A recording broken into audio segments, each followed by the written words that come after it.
Sometimes, history is not shaped on the battlefield, but inside a silent courtroom where one woman stands alone, trembling, judged not for her mistakes, but for her courage. When Judge Harrington leaned forward and demanded that Captain Elena Ward remove her Medal of Honor, the room froze. Every breath stopped. Even she felt her chest tighten, as if the one piece of metal that held her entire life together was slipping away. No one expected what happened next. No one imagined who would walk through the wooden doors of the courtroom, or how his presence would change everything. Because at that moment, when hope was at its darkest, an Admiral walked in, and the silence became unforgettable. Captain Elena Ward had worn the Medal of Honor only twice in public. Not because she was ashamed, no, she cherished every scar, every memory, every life she saved on the night the destroyer USS Ramona caught fire in the middle of the Pacific. But medals, she believed, were heavy things. Not because of their weight, but because they carried stories people rarely wanted to hear. Stories of screams, smoke, courage, and loss. She didn't wear the medal to be saluted, she wore it to remember the men she couldn't save. Elena had always been quiet, humble, the kind of officer who stayed after every drill to help younger sailors who struggled with the ropes. She wasn't born commanding, she learned it the hard way, through failure, doubt, and nights where she wondered if she even deserved to wear the uniform. Her father used to tell her, "Courage isn't loud, sweetheart. It's the moment you stand up when no one would blame you for staying down." And she remembered that every time she touched the metal pinned close to her heart. But on the morning she entered the military tribunal hall, the medal felt heavier than ever. The room was cold, filled with murmurs. Officers lined the walls, journalists whispered in corners, and Judge Harrington sat in the center like a mountain carved from stone, old, rigid, and famously unforgiving. Elena wasn't being tried for misconduct. No, the situation was far more complicated. She was there because she refused an order months earlier, an order she believed would have sacrificed innocent civilians during a classified rescue operation. The incident had gone public. People argued day and night, some calling her a traitor, others calling her a hero. She didn't ask for any of it. She only did what her conscience allowed: protect lives. When the judge's gavel struck, the echo felt like an explosion. The prosecutor began listing violations, but Elena barely heard them. Her eyes stayed lowered. Not because she was afraid, but because she remembered every face from that night. The civilians she saved. The fellow soldiers who trusted her. The one Marine who didn't make it out. The one she still blamed herself for. Her breath shook. Halfway through the heated arguments, Judge Harrington shifted forward, narrowing his eyes. His voice was sharp, slicing through the room. "Captain Ward," he said, "remove your Medal of Honor. Effective immediately. You do not wear a symbol of valor while standing accused." A gasp swept the courtroom. Elena's heart dropped. Her fingers slowly moved toward the medal. Her eyes burned. Not with shame, but with the memory of the moment she earned it, the flames, the men screaming her name, the water rising, the explosion that nearly tore the ship in half.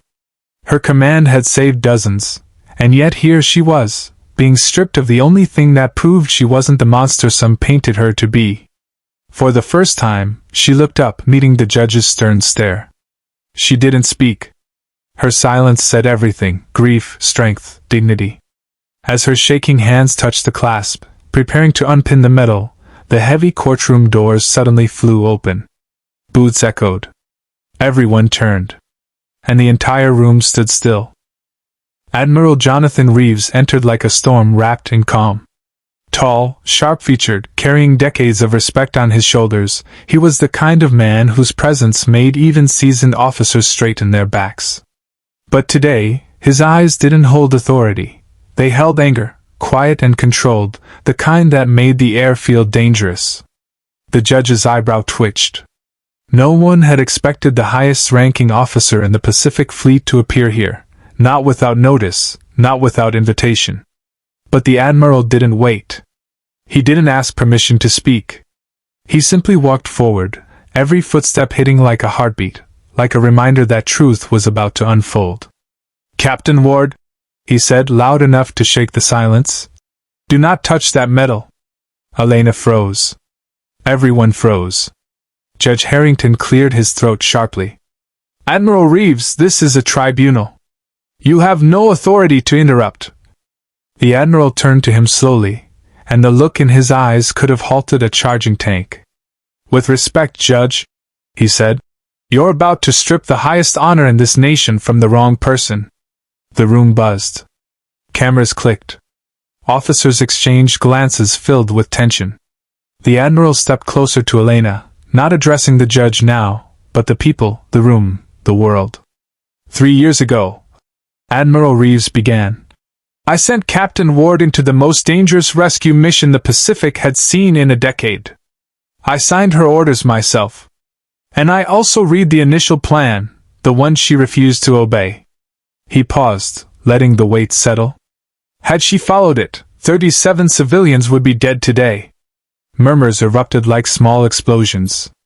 The prosecutor protested. "But she disobeyed a direct order." "She saved lives," the Admiral snapped. "And she saved mine." The room froze. Elena blinked in confusion. She didn't remember saving him personally. Then the Admiral explained. "During the operation, a secondary explosion occurred near the forward deck. I was aboard the observation craft. She diverted her entire rescue line to shield us from the blast. She didn't have to. No one told her to. But she did it anyway." His voice trembled only slightly, enough for everyone to feel the truth. "I wouldn't be standing here if it weren't for her."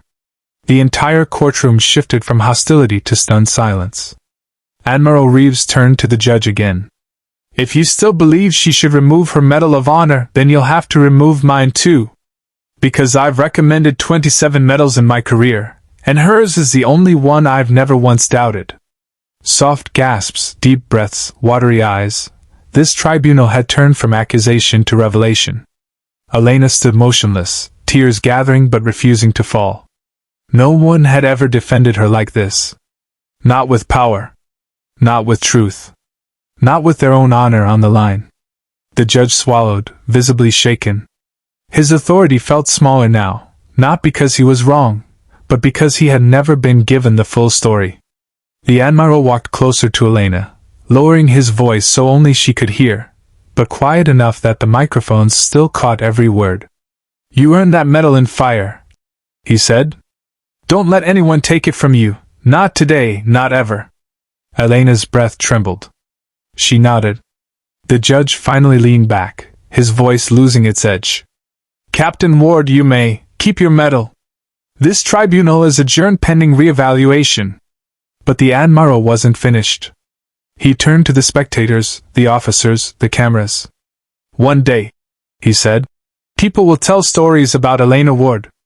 Not because she disobeyed an order, but because she had the courage to choose humanity when everyone else chose protocol. And with that, the case that threatened to destroy her career became the moment that saved her legacy." Elena's knees almost gave out. But the Admiral steadied her with a hand on her shoulder. "You did good, Captain," he whispered. "The world will understand that someday." As they walked out of the courtroom together, the photographers didn't capture a disgraced soldier. They captured a hero walking beside the one man powerful enough to prove it. And for the first time in years, Elena felt the medal resting on her chest not as a burden, but as a promise.